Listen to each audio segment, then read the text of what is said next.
दिल्ली में केजरीवाल का घमंड टूटा, उड़ीसा में नवीन पटनायक का घमंड टूटा और छत्तीसगढ़ में भूपेश बघेल का और राजस्थान में अशोक गहलोत का घमंड टूटा, वैसे आने वाले टाइम में ममता बनर्जी का भी घमंड टूटेगा। 2026 में जो बंगाल का चुनाव होगा उसमें इनका सुपरा साफ होने वाला है। देखिए, सबसे पहले तो मैं बताता हूं कि मैं एट प्रेजेंट बिहार का हूं और बिहार में अभी इलेक्शन हुआ है और एसआईआर सबसे पहले बिहार में हुआ जो अभी रिसेंटली हुआ है।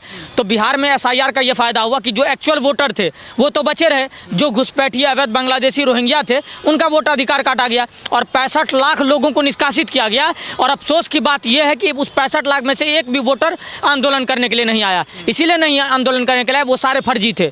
तो जैसे जैसे एसआईआर का प्रोसेस से देश में बढ़ेगा वैसे वैसे बांग्लादेशी घुसपैठियों के वोटर अधिकार को छीना जाएगा और वैसे वैसे देश में वामपंथी विचारधारा जो इस देश पे कायम और कब्जा करना चाहता है, ऐसे लोगों का सत्ता नहीं आएगा।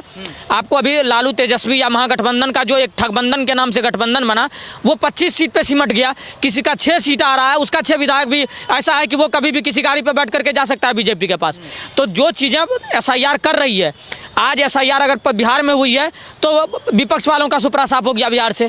कल पश्चिम बंगाल में एसआईआर होगी तो मैं निश्चित तौर पे कह सकता हूं कि ममता बनर्जी का भी सुपरा साफ होने वाला है, क्योंकि वहां पर यहाँ तो 65 लाख लोग हैं, वहां कम से कम मैं दावे के साथ कह सकता हूं कि 2 से 2.5 करोड़ लोग फर्जी वोटर वहां पर हैं, जो बांग्लादेशी रोहिंग्या घुसपैठिए हैं, जिनको सीएए से दिक्कत है, जिनको एनआरसी से दिक्कत है, जिनको एनपीआर से दिक्कत है, जो सरकारी राशन पे तो पल रहे हैं लेकिन सरकार को गाली दे रहे हैं। ऐसे लोगों का अधिकार समाप्त होना चाहिए और ऐसे लोगों को सरकारी राशन, सिर्फ एसआईआर एक प्रोसेस नहीं है, एसआईआर से उनके वोट अधिकार को सिर्फ ना छीना जाए बल्कि उनके सरकारी योजनाओं से नाम कटा जाए और सारे लोगों को जब तक सरकारी लिस्टें बाहर रहेंगे। अब तो आपको दिखेगा भी पश्चिम बंगाल में जैसे एसआईआर का नाम भी, अभी वहाँ पर एसआईआर का प्रोसेस स्टार्ट भी नहीं हुआ है, लोग बॉर्डर के रास्ते भागना शुरू कर चुके हैं। इसीलिए भागना शुरू कर चुके हैं कि एसआईआर के चक्कर में अगर रुके रहे, और हम तो हैं बांग्लादेशी, तो पता चले कि एसआईआर के एक तरफ से लिस्ट आ रहा है, दूसरी तरफ से बाबा का बुलडोजर चल रहा है, तो दिक्कत हो जाएगी तब।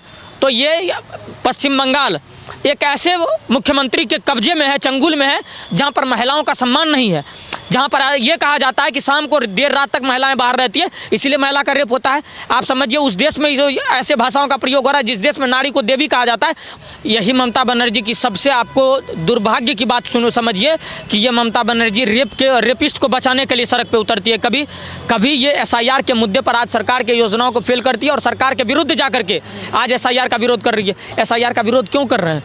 अगर एसआईआर में के बाद जिनका नाम उस लिस्ट से कटा हुआ होगा वो लोग प्रदर्शन क्यों नहीं करता पश्चिम बंगाल में उतर करके?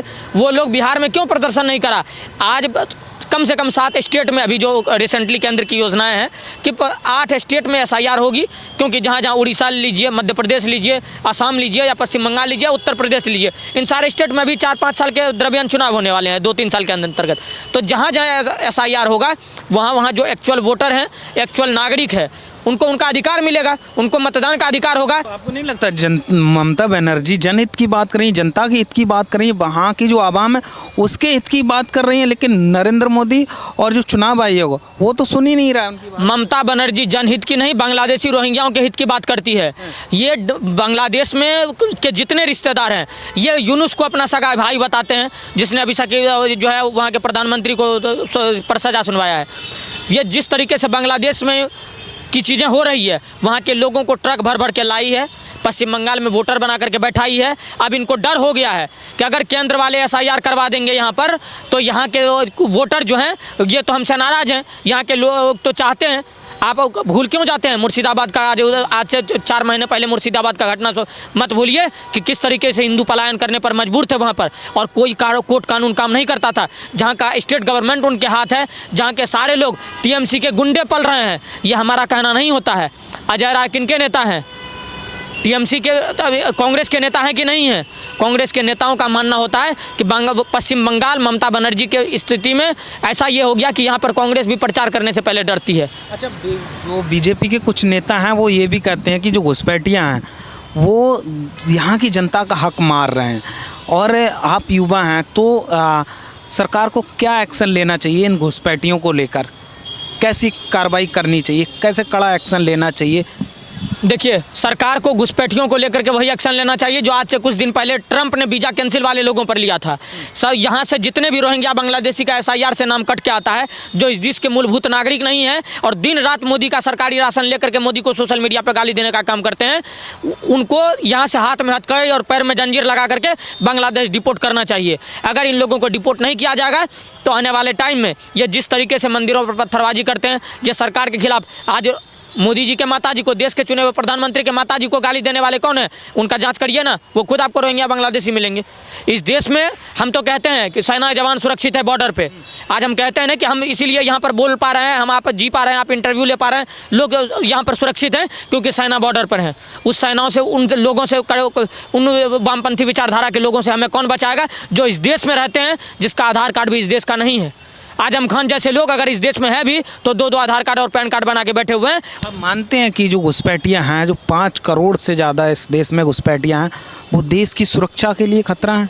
डेफिनेटली घुसपैठिए ही इस देश के लिए सुरक्षा के लिए खतरा है, क्योंकि इस देश में पैदा होने वाले लोग अब्दुल हमीद और APJ अब्दुल कलाम बनते थे, जिनको सर्वधर्म का सम्मान होता था, जो गीता और सारे चीज़ों को फॉलो करते थे, कभी भगवान पर टीका टिप्पणी नहीं करते थे, जो तिलक भी लगाते थे, शहनाई वादक बिस्मिल्लाह खान हुआ करते थे, जो कृष्ण के मधुर मुरली गुण को गुनगुनाते थे। और आज एक मुसलमान है, ये कहता है कि हम वंदे मातरम नहीं बोलेंगे, वंदे मातरम नहीं बोलेंगे, भारत माता की जय नहीं बोलेंगे, तो ये वही घुसपैठिया बांग्लादेशी नहीं, इनके ये सिर्फ भारत देश के अंदर कब्जा कर नहीं रहे हैं, ये 5 करोड़ लोग देश के 15 करोड़ आबादियों को बरगलाने का काम कर रहे हैं। भारत की सुरक्षा के लिए खतरा है और भारत को अगर सुरक्षित बनना है, भारत को अगर विश्व गुरु बनना है, भारत को अगर विकासशील बनना है, तो सबसे पहले इस बांग्लादेशी घुसपैठियों पर नकेल कसरा जाना चाहिए। और वैसे प्रदेश में चुनाव, आपको डरना क्यों है? ममता बनर्जी भी तो हिंदू है, ब्राह्मण भी है, बोलने में हमको अफसोस होता है और शर्म भी आता है, तो ममता बनर्जी को तो शर्म नहीं आती है। अगर आप इस देश के नागरिक और इस देश के चुने हुए लोग आपको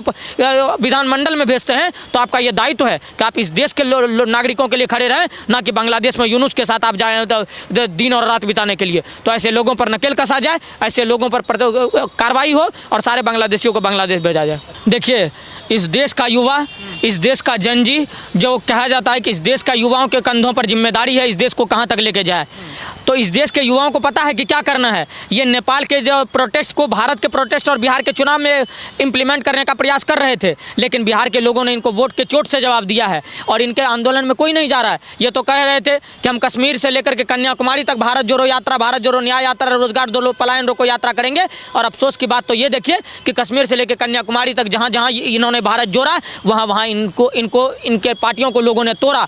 आज कांग्रेस को शर्म आनी चाहिए कि जिस बिहार में प्रचंड बहुमत की सरकार बनाया करता था कांग्रेस, आज उस कांग्रेस को बिहार में 60 में से 6 सीट मिल रहा है, वो 6 सीट भी इनके बस में नहीं है। कोई बोलता है कि अगर 3-4 करोड़ मिल जाएगा तो चल जाएंगे इधर उधर, तो इनका तो जमानत जब्त है। और राहुल गांधी, मैं सीधा स्पष्ट कहूँगा कि भारत में मूलभूत, भारत में भी बिहार में विधानसभा चुनाव हुआ, मोदी को देश पसंद है, राहुल को विदेश पसंद है और तेजस्वी यादव को भैंस पसंद है।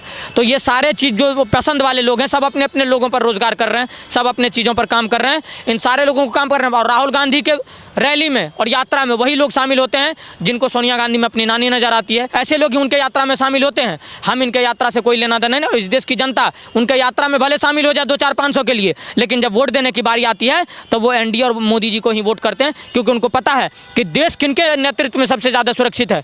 आज राजद के जहाँ जहाँ ये रैली होते थे और कांग्रेस प्रत्याशी का रैली होता था, वहाँ वहाँ भी NDA प्रचंड बहुमत के साथ सरकार में आई। जहाँ जहाँ राहुल गांधी रोजगार दो, पलायन को यात्रा करता था, जिस कन्हैया कुमार अपने बेगूसराय में 4-4 रैलियाँ करता था, वहाँ पर भी बेगूसराय में विधायक NDA का जीता। और आज बिहार चुनाव के बाद आपको सबसे बड़ी चीज़ें उपलब्धि यही दिखेगी कि जो सनातन के नाम पर संस्कार, संस्कृति और परंपरा के साथ चली, 25 साल में आज अलीनगर से मैथिली ठाकुर चुन करके विधानसभा में बैठने का काम करे, और जो अश्लीलता को परोसने का काम करा, जो इस देश में भगवान को चुनौती देने का काम करा, जो इस देश के लोकतंत्र पर सवार करने का काम करा, जो इस देश के शीर्ष नेतृत्व मोदी जी को गाली देने का काम करा, उसका जमानत जब्त हो गया और खेसारी लाल अब मानसिक रोगी हो गया है। अब उसको चुनाव लड़ने का कोई मतलब नहीं है। इस बात का यह स्पष्ट है कि लोग आपको अश्लीलता को देखते हैं, मनोरंजन कर सकते हैं, लेकिन आपको बिहार की गद्दी पर या इस देश की गद्दी पर बैठाने के लिए तैयार नहीं है। अच्छा, राहुल गांधी की हम बात करें, वो कांग्रेस 6 सीटें जीती है, लगातार वो हार का सामना करना पड़ रहा है, वो लगातार युवाओं की बात करते हैं, तो राहुल गांधी कहाँ गलती कर रहे हैं? कहाँ आप युवा हैं तो क्या कहना चाहेंगे राहुल गांधी को लेकर? वो लगातार हार रहे हैं। देखिए, मेरा एज 24-25 साल हो रहा है, तो हम युवा कह सकते हैं। यूथ को संविधान ने दिया है कि कौन यंगर है, कौन ओल्ड है, कौन जेनजी है, कौन क्या है, किनको कौन सीनियर सिटीजन है, कौन किसको कब पेंशन मिलनी चाहिए, ये सरकार ने भी योजनाएं लागू कर रखी है। राहुल गांधी आज भी युवा कहता है, तो बिहार के लोगों ने जवाब दे दिया है। बिहार के लोगों ने ये कहा है कि राहुल गांधी युवा भी नहीं है, राहुल गांधी कौन है? बच्चा। राहुल गांधी को लॉलीपॉप दे दिया बिहार के लोगों ने।